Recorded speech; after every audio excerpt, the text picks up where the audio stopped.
Assalamualaikum warahmatullahi wabarakatuh. Perkenalkan, nama saya Sedeningsi. Pada kesempatan kali ini saya akan menjelaskan mengenai kronologi dari kasus Jiwasraya. Pertama-tama, sebelumnya kita harus mengetahui mengenai profil singkat dari perusahaannya. PT Asuransi Jiwasraya merupakan badan usaha milik negara yang bergerak di bidang jasa keuangan, khususnya asuransi, di mana telah berdiri dari 1859 dan berpusat di Jakarta. Baiklah, selanjutnya yaitu kita masuk ke kronologi dari kasus Jiwasraya, di mana terdapat dua kronologi. Yang pertama yaitu versi Otoritas Jasa Keuangan dan yang kedua dari Badan Pemeriksa Keuangan. Baiklah, yang pertama yaitu dari versi Otoritas Jasa Keuangan. Pada tahun 2004 bermula, di mana perusahaan melaporkan adanya cadangan yang lebih kecil dari seharusnya senilai 2,76 triliun. Lalu pada tahun 2006, laporan keuangan perusahaan menunjukkan ekuitas yang negatif senilai 3,29 triliun. Hal ini ditunjukkan dari Badan Pemeriksa Keuangan yang menunjukkan adanya opini disclaimer atau tidak menyatakan pendapat.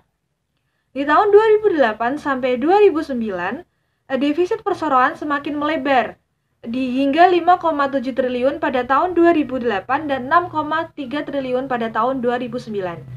Selanjutnya, di tahun 2010 sampai tahun 2012, Jiwasraya melakukan skema reasuransi, di mana mencatatkan adanya surplus pada tahun 2011 senilai 1,3 triliun.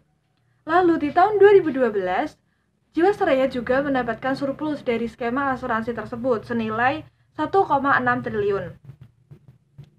Akan tetapi, dari skema itu, Jiwasraya mengalami defisit sebesar 3,2 triliun. Di tahun 2013, fungsi tugas dan wewenang dari BPPM LK telah berubah ke OJK, sehingga pengawasan terhadap Jiwasraya juga beralih ke OJK.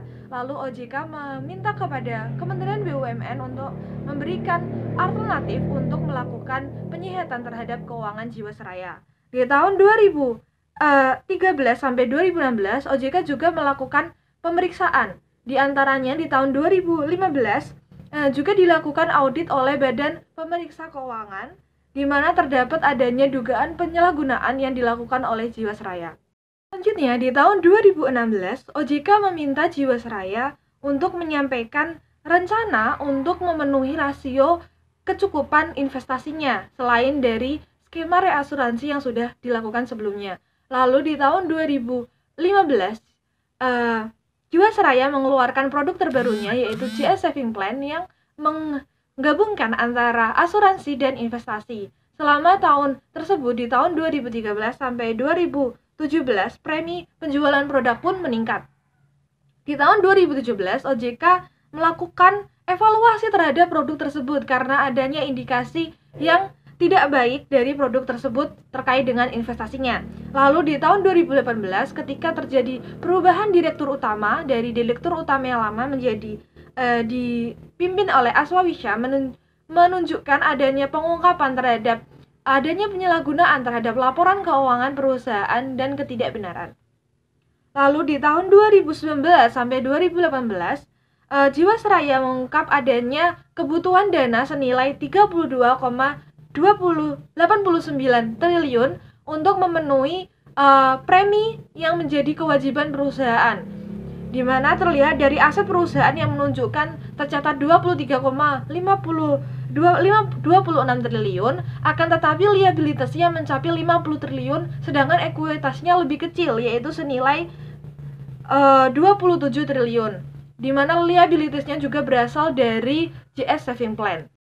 Selanjutnya yaitu dari versi Badan Pemeriksa Keuangan, di mana Badan Pemeriksa Keuangan kronologisnya lebih singkat dimulai pada tahun 2002, di mana BUMN asuransi itu sudah menunjukkan adanya kesulitan di bidang keuangannya. Lalu tahun 2006, Jiwasraya telah mencatatkan laporan keuangan yang menunjukkan adanya laba semu. Lalu pada tahun 2014, alih-alih melakukan penyihatan terhadap keuangan, PT Jiwasraya justru melakukan sponsor terhadap klub sepak bola yaitu Manchester City. Lalu di tahun 2015 perusahaan melakukan peluncuran terhadap produk barunya yaitu GS Saving Plan yang menunjukkan cost of fund-nya berasal dari bunga deposito dan obligasi.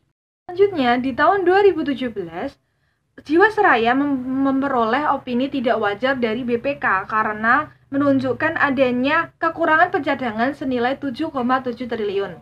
Lalu di tahun 2018, Jiwasraya akhirnya mencatatkan kerugian unaudit senilai 15,3 triliun. Lalu di tahun 2019, kerugiannya menurun, akan tetapi Jiwasraya mengalami negatif equity senilai 27,2 triliun.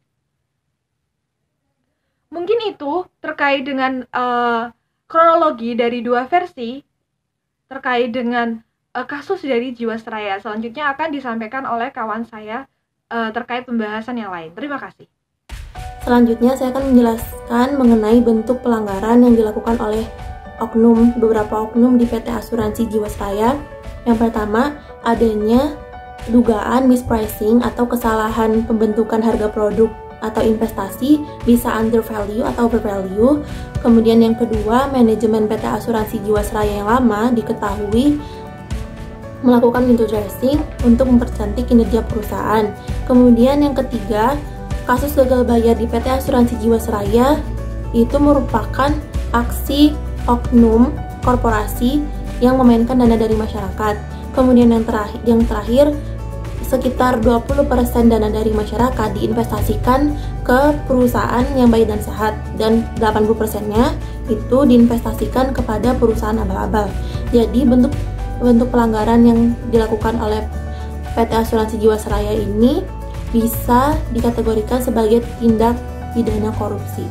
Selanjutnya, saya akan menjelaskan mengenai teori perilaku yang berhubungan dengan kasus PT Asuransi Jiwasraya.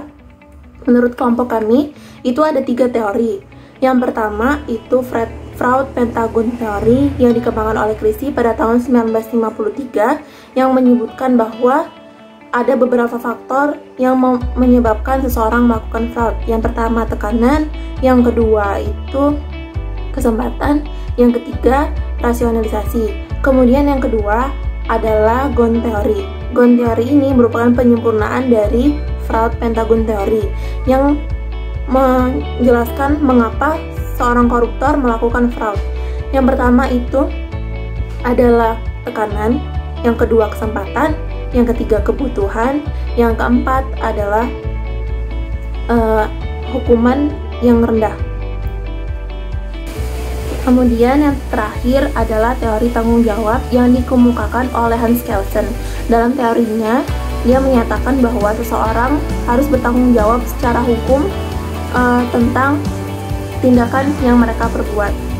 Jadi intinya, seorang koruptor di PT Asuransi Jiwasraya itu melakukan korupsi, melakukan fraud, itu sebenarnya pinter-pinter, tapi saking pinternya dia melakukan hal tersebut jadinya bodoh. Begitu teman-teman. Jadi sebenarnya mereka tuh udah punya kekuasaan, udah punya jabatan, punya uang juga banyak, tapi mereka tuh selalu merasa kekurangan. Jadi cukup sekian ya presentasi dari saya, akan saya kembalikan ke moderator. Oke, di sini saya akan menjelaskan mengenai pihak yang terkait dan juga keberlanjutan kasus mengenai Jiwasraya. Untuk pihak yang terkait terlebih dahulu, itu terdapat korban, tersangka, saksi, dan juga penyelidik. Untuk korbannya sendiri, itu kebanyakan dari warga negara Indonesia yang mana memakai asuransi Jiwasraya. Dan selebihnya itu beberapa dari warga negara Korea. Untuk saksinya yang telah diselidiki itu terdapat 9 per 5 Februari 2020. Dan saksinya itu diantaranya ada 1 orang dari perusahaan manajemen investasi, 2 orang dari nomina transaksi saham, dan 2 orang lainnya itu dari PT Hansa International, dan 4 orang terakhirnya itu dari perusahaan yang berperan sebagai broker dalam proses transaksi jual beli saham reksadana. Oke, selanjutnya itu ada penyelidik dan tersangka. Penyelidiknya itu ada Kejaksaan Agung dan juga BPK, Badan Pemeriksa Keuangan. Dan BPK terlebih dahulu itu berperan sebagai pemeriksa atas penyimpangan dana yang telah merugikan keuangan negara dan juga masyarakat atau nasabah itu sendiri. Dan untuk Kejaksaan Agung itu berperan sebagai penegak hukum atas penyelewengan wewenang yang telah dilakukan Jiwasraya. Dan selanjutnya itu adalah tersangka. Tersangkanya itu yang telah ditetapkan oleh Kejaksaan Agung sejauh ini ada 6, yang mana diantaranya itu ada Direktur Utama PT Hansa International Beni Cokro Saputro, dan yang kedua ada Komisaris Utama PT Trada Alam Minera Heru Hidayat, dan mantan Direktur Keuangan PT Asuransi Jiwasraya Heri Prasetyo, dan mantan Direktur Utama PT Asuransi Jiwasraya Hendi Isman Rahim, dan mantan Kepala Divisi Investasi dan Keuangan PT Asuransi Jiwasraya Syah Mirwan, dan yang terakhir adalah Direktur PT Maksima Integral Joko Hartono Tirto. Dan itu adalah keberlanjutan kasus. Untuk keberlanjutan kasus itu lebih ke Kejaksaan Agung. Kejaksaan Agung untuk update ini bahwa Kejaksaan Agung telah memasang pelang penyitaan terhadap 87 aset tanah tersangka. Dan selanjutnya itu Kejaksaan Agung telah menyita uang dari jasa manajer investasi sebesar 53,54 miliar. Dan selanjutnya Kejaksaan Agung telah menetapkan 6 tersangka yang mana telah saya jelaskan sebelumnya. Dan selanjutnya Kejaksaan Agung telah memeriksa 144 saksi dan juga menggeledah 16 tempat, yang mana 9 diantaranya itu saksinya telah saya sampaikan dan jelaskan sebelumnya. Dan sejumlah aset para tersangka itu telah disita dan juga diblokir oleh Kejaksaan Agung. Dan berdasarkan perhitungan BPK, itu total aset yang telah merugikan negara itu totalnya adalah 16,81 triliun. Namun sejauh ini Kejaksaan Agung baru mengakumulasikan sebesar 13,1 triliun. Maka dari itu Kejaksaan Agung masih memburu aset para tersangka yang belum disita pasti. Selanjutnya adalah dampak dari kasus Jiwasraya. Yang pertama adalah negara mengalami kerugian hingga 13,7 triliun akibat dari krisis likuiditas sehingga menyebabkan gagal bayar polis yang menimpa PT Asuransi Jiwasraya. Negara mengalami kerugian hingga 13,7 triliun. Yang kedua, dapat menurunkan tingkat kepercayaan masyarakat luas terhadap industri perasuransian. Yang ketiga, reputasi perusahaan yang hancur. Apalagi PT Asuransi Jiwasraya merupakan salah satu perusahaan BUMN yang dimiliki oleh negara.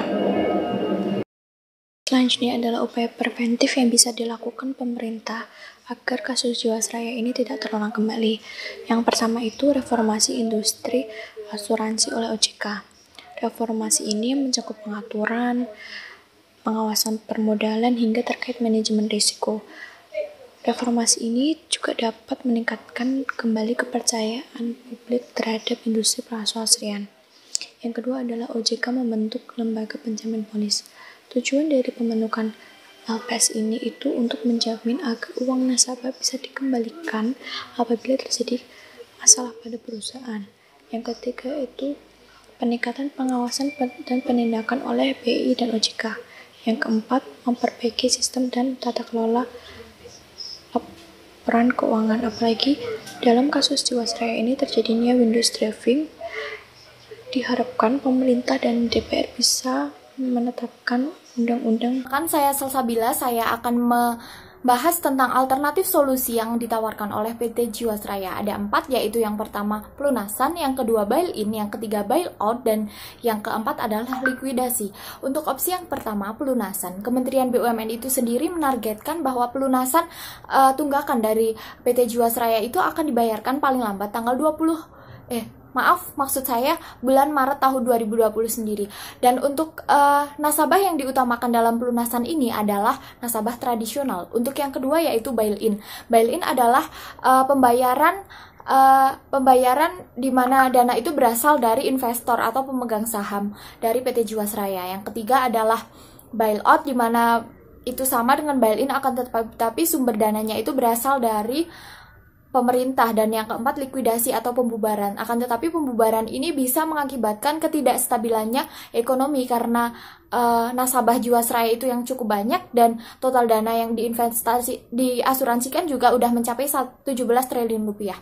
Nah, sementara ini dari beberapa opsi yang paling efektif diambil adalah bail-in karena resikonya akan cukup kecil dan tidak akan mengganggu dari stabilitas negara itu sendiri karena itu dilikuidasi seperti itu perusahaannya.